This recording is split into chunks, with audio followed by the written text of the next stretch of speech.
বৌমা, এতক্ষণ দরজা খোলা রেখে কোথায় গিয়েছিলে? পার্লারে গেছিলাম। কেন, কি হয়েছে? তুমি তো আমাকে একবার বলে যেতে পারতে। কেন, কোথাও গেলে সব সময় কি আপনাকে বলে যেতে হবে?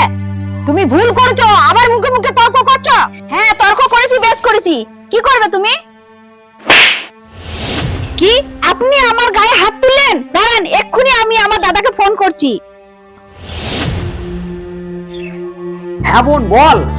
জানিস দাদা, আজকে আমার শাশুড়ি আমার গায়ে হাত তুলেছে। তোকে আর ওদের সংসার করতে হবে না, তুই এক্ষুনি চলে আয়। ঠিক আছে দাদা, আমি এক্ষুনি আসছি।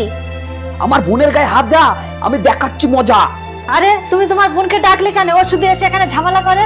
তুমি চুপ করো, একদম কথা বলবে না। বোমা, সামান্য ঝামেলার জন্য তুমি বাপের বাড়ি চলে যাচ্ছ? হ্যাঁ, যাচ্ছি। আর কোনোদিনও ওর বাড়িতে আমি ফিরে আসবো না। তুমি কিন্তু ভুল করছো, পরে পস্তাবে। দেখা যাবে কে পস্তাবে। দাদা, এ দাদা। ও মহারানী, চলে এসেছো? তুমি এসে আমাদের উদ্ধার করে দিয়েছো। এক চড় দেবো, কার সঙ্গে কিভাবে কথা বলতে হয় সেটাও তুমি জানো না। এবো না, আয় ভেতরে আয়। এই, আমার ফোনটা কে দেখতে বলেছে তোমাকে? দাও, শীঘ্রই ফোনটা দাও। দেখো বৌদি, ফোন তো আমারও আছে, কিন্তু রিচার্জ শেষ হয়ে গেছে, তাই তোমার ফোনটা একটু নিয়েছিলাম।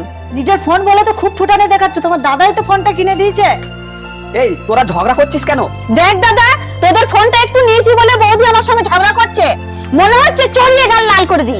এই তুই চুপ কর, ওটা তো তোর বৌদি হয় নাকি? ও, তুইও আমার দোষ দেখছিস? তোর বউর দোষটা দেখতে পাচ্ছিস না?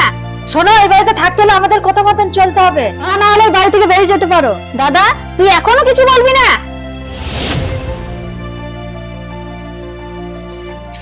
এই, তোর রান্না হয়ে গেছে? হ্যাঁ রে দাদা, ভাত হয়ে গেছে, আর একটু হলেই তরকারিটা হয়ে যাবে। তোমার যদি রান্না করতে এত দেরি হয়, তাহলে আমরা খাবো কখন? দেখো বৌদি, আমি তোমাদের বাড়ি চাকর নই যে তোমার সব কথা শুনে আমাকে চলতে হবে। তুমি তো শ্বশুর বাড়ি ছেড়ে এই বাড়িতে চাকরগিরি করতে এসেছো, আবার বড় বড় কথা বলছো। হ্যাঁ, শ্বশুর বাড়ি ছেড়ে তোমাদের বাড়ি এসেই আমি ভুল করেছি। তোমাদের বাড়িতে শুধু কাজ আর কাজ। ও, কাজ করবে না? তোমাকে আমি বসে বসে খাওয়াবো? তোমাদের এখানে খাবোও না, থাকবোও না। এই, বোনকে কেউ এভাবে বলে? আমি শ্বশুর বাড়ি ছেড়ে তোদের এখানে এসে ভুল করেছি, আর থাকবো না, আমি চলে যাচ্ছি। এ বোন, যাস না, দাঁড়া। আরে, ওকে যেতে দাও, ওকে আটকাচ্ছ কেন? একটা মেয়ের বিয়ের পর তার আসল ঘরই হচ্ছে স্বামীর ঘর।